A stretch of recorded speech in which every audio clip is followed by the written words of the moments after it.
Hello दोस्तों, मैं हूं शाहनवाज तौफीक और आप देख रहे हैं स्पेस XYZ। दोस्तों, साइंस के बड़े सवालों में से एक सवाल ये भी है कि दुनिया में जीवन कैसे आया। बहुत सी थियरीज इस पर पेश की जाती हैं। 7 से भी ज्यादा थियरीज हमारे पास मौजूद हैं, लेकिन वक्त के साथ साथ अब 2 थियरीज में बहुत ज्यादा जान मौजूद है। बहुत साइंटिफिक एविडेंस भी हमें मिलता जा रहा है। दोस्तों, आज हम इन्हीं 2 थियरीज को ही इस वीडियो में डिस्कस करने जा रहे हैं। पहली थियरी को प्राइमोर्डियल सूप हाइपोथेसिस कहा जाता है, जिसके मुताबिक धरती पर जीवन की शुरुआत धरती से ही हुई है। जीवन कहीं बाहर से नहीं आया, बल्कि उसका जन्म यहीं से हुआ। जबकि दूसरी थियरी को पैंसपर्मिया हाइपोथेसिस कहा जाता है, जिसके मुताबिक जिंदगी की शुरुआत स्पेस से धरती पर आई। धरती पर जीवन की शुरुआत नहीं हुई। दोनों ही थियरीज को आज की डेट में मान्यता दी जाती है, इसलिए आज मैं दोनों पे डिस्कस करने वाला हूँ।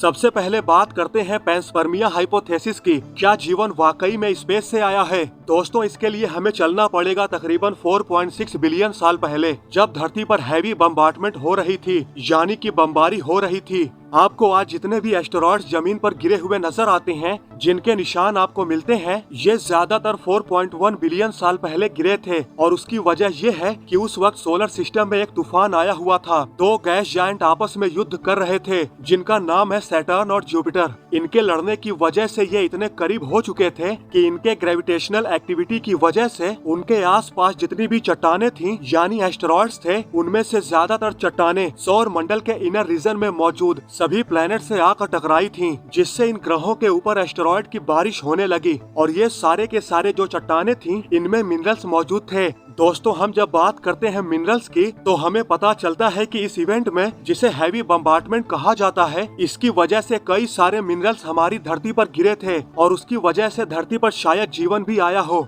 मैं आपको यहाँ पर बहुत से रॉक्स दिखाता हूँ, जिसमें आप देख सकते हैं कि मिनरल्स भी मौजूद हैं और क्रिस्टल भी मौजूद हैं। इसका मतलब ये है कि इनमें वो चीजें, वो इंग्रेडिएंट मौजूद हैं जो कि शायद जीवन को बना सकते हैं। इसी थियरी को फर्दर जांचने के लिए कुछ अरसे पहले जापान ने एक स्पेस क्राफ्ट को भेजा स्पेस में, जिसका नाम था हायाबुसा 2 स्पेस क्राफ्ट, ताकि वो एक एस्टेरॉइड से सैंपल लेके आ सके कि क्या वाकई में एस्टेरॉइड्स में जीवन के किसी किस्म के सबूत हमें मिलते हैं। ये स्पेस क्राफ्ट स्पेस में गया और जाके एक एस्टेरॉइड्स, जिसे रायुगु कहा जाता है, उससे 2 सैंपल्स लेकर आए। उन सैंपल्स को जब टेस्ट किया गया तो पता चला कि उनमें अमीनो एसिड्स मौजूद थे। दोस्तों, जैसा कि हम जानते हैं, अमीनो एसिड से बनते हैं पेप्टाइड्स। जब 2 या 2 से ज्यादा अमीनो एसिड्स मिलते हैं तो वो लंबी चेन बनाते हैं। इन्हें पेप्टाइड्स कहा जाता है। और अगर पेप्टाइड्स को हम देखें तो वो मिलकर बनाते हैं प्रोटीन्स। और जैसा कि हम जानते हैं कि प्रोटीन्स को जीवन का यूनिट कहा जाता है, तो अगर प्रोटीन मौजूद है तो इसका मतलब ये है कि वहाँ पर जीवन मौजूद है।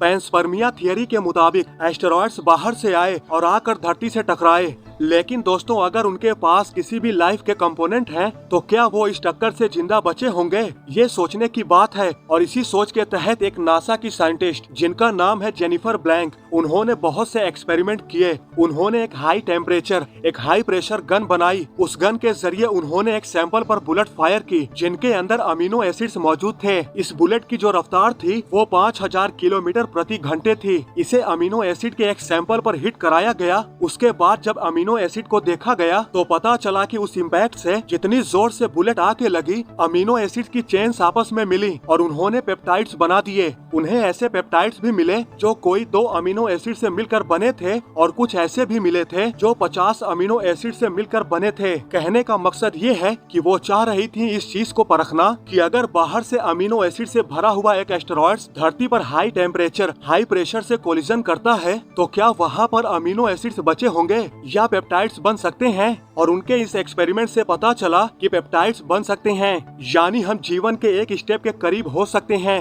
हमें ये पता है कि इस वक्त हमारी जिंदगी की इकाई 20 अमीनो एसिड्स पर मौजूद है। दोस्तों, इस वक्त जितने मिनरल्स धरती पर मौजूद हैं, उनकी तादाद है लगभग 5000। अब आप सोच रहे होंगे कि स्पेस से तो आए कुछ मिनरल्स, लेकिन धरती पर 5000 मिनरल्स हमें कैसे मिल रहे हैं? दोस्तों इसका रीजन ये है कि दो मिनरल्स जब आपस में मिलते हैं तो वो नया मिनरल्स बनाते हैं।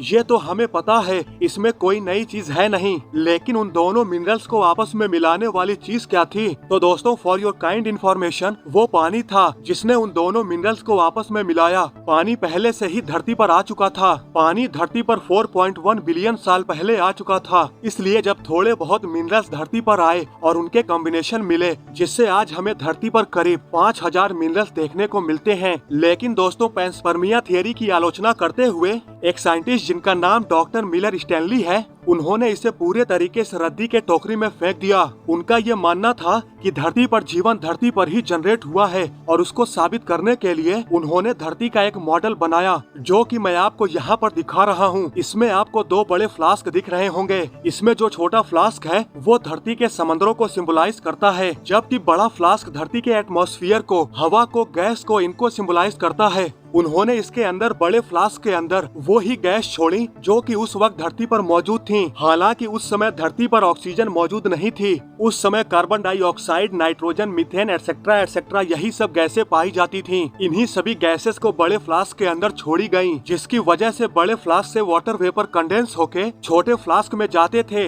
यानी आप समझ लें कि एक किस्म की बारिश होती थी, और फिर उसके बाद समंदरों से पानी दोबारा एटमॉस्फेयर में जाता था, यानी कि वेपरेशन होती थी। लेकिन उन्हें किसी तरह के अमीनो एसिड, किसी तरह के बिल्डिंग ब्लॉक्स नहीं मिले जो कि हमें ये बता सकें कि धरती पर जिंदगी की शुरुआत कैसे हुई। लेकिन दोस्तों फिर उन्हें एक आइडिया आया और उन्होंने बड़े फ्लास्क में एक स्पार्क किया, क्योंकि उन्होंने देखा कि बिजली बारिश के मौसम में और थंडर स्टॉर्म में बिजली भी कड़कती है। तो उन्होंने उसको कॉपी करके एक स्पार्क दिया, और कुछ अरसे के बाद उन्हें अमीनो एसिड्स मिलना शुरू हो गया अपने इस एक्सपेरिमेंट्स में, जिससे उनको ज्यादा हिम्मत मिली कि वो ये कह सकें कि धरती पर ही जीवन की शुरुआत हुई है। इस थियरी के मुताबिक धरती पर जीवन की शुरुआत, दोस्तों मैं प्राइमोर्डियल सूप थियरी की बात कर रहा हूँ। धरती पर जीवन की जब शुरुआत हुई तो उस वक्त यहाँ पर अमोनिया मौजूद थी, हाइड्रोजन मौजूद थी, कोई सनलाइट नहीं थी, क्योंकि वोल्केनिक एक्टिविटी की वजह से स्मोक और बादल ने घेरा हुआ था। आसमान में डस्ट बहुत ज्यादा मौजूद थी। और उसके बाद प्रिमिटिव, जो बहुत शुरू की लाइफ है, वो यहाँ पर आई। प्रिमिटिव लाइफ का मतलब ये है कि हम यूनिसेलुलर की बात करते हैं, सिंगल सेल की बात करते हैं, लेकिन एक प्रिमिटिव लाइफ उससे भी पहले की बात है। ऐसा स्ट्रक्चर जिसमें किसी किस्म की कॉम्प्लेक्स स्ट्रक्चर, कॉम्प्लेक्सिटी मौजूद न हो, जिसमें किसी किस्म का सिस्टम मौजूद न हो।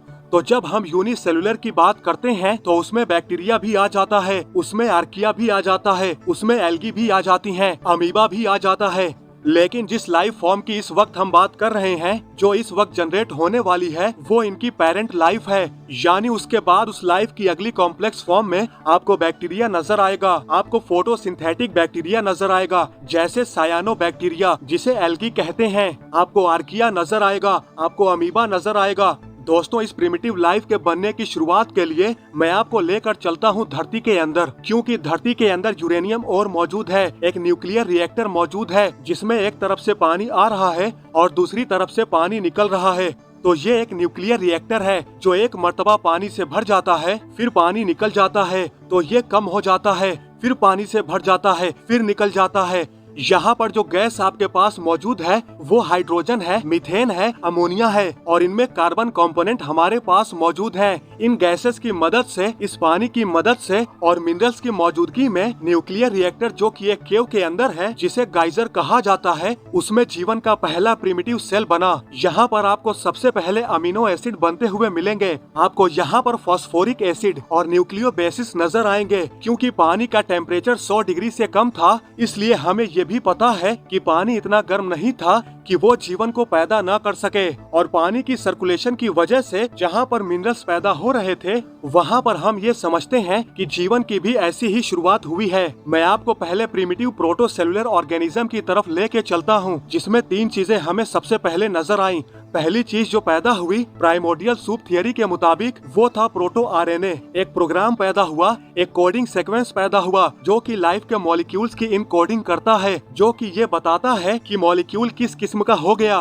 उसमें कितनी कॉम्प्लेक्सिटी होगी, हमें लाइफ के कैरेक्टरिस्टिक के बारे में बताता है। तो पहले एक प्रोग्राम, और उसके बाद जो अगली चीज थियरी के मुताबिक पैदा हुई वो थी राइबोसोम्स। राइबोसोम्स एक ऐसा इलाका है जो कि कॉपी करने में, रिप्रोडक्शन करने में सेल की मदद करता है। अगर हमारे पास राइबोसोम्स है तो इसका मतलब ये है कि अब वो सेल यानी प्रिमिटिव सेल अपनी कॉपी बना सकता है। तो अब उस सेल का प्रोग्राम आ गया हमारे पास और उसके बाद उसमें रिप्रोडक्शन का एक कारखाना मौजूद है जिसे राइबोसोम्स कहते हैं। और अब उसकी प्रोटेक्शन के लिए हमें एक सराउंडिंग चाहिए, एक झिल्ली चाहिए जो कि उसको टॉक्सिक चीजों से बचा सके, क्योंकि उस समय समंदर बहुत ज्यादा जहरीले थे और एटमॉस्फेयर भी बहुत जहरीले थे। और उसे बचाने के लिए एक लिपिड मेम्ब्रेन ने उसके चारों तरफ एक बाउंड्री बनाई। तो हमारे पास पहला प्रिमिटिव सेल पैदा हुआ जिसमें हमारे पास एक लिपिड मेम्ब्रेन है, इन्वेलप है, जिसने उसको घेरा हुआ है, जो उसका प्रोटेक्शन कर रहा है जहरीली चीजों से। और उसके अंदर दो चीजें हैं, एक है प्रोटो आरएनए जो कि उसका बेसिक सीक्वेंस है, प्रोग्राम है, और दूसरा है राइबोसोम्स जो कि रिप्रोडक्शन के लिए इस्तेमाल होगा। और अब ये सेल अपनी कैरेक्टरिस्टिक को भी जानता है और अपने साथ उसके जैसे और सेल बना सकता है। और फिर यहीं से शुरू होता है पहले जीवन की शुरुआत। दोस्तों, आज की इस वीडियो में बस इतना ही। आई होप आपको ये वीडियो जरूर पसंद आई होगी। अगर आपको ये वीडियो पसंद आई है तो लाइक और शेयर करना न भूलें और ऐसी ही इंटरेस्टिंग वीडियो देखने के लिए हमारे चैनल को सब्सक्राइब करना बिल्कुल भी न भूलें। तो मिलते हैं नेक्स्ट वीडियो में। जय हिंद।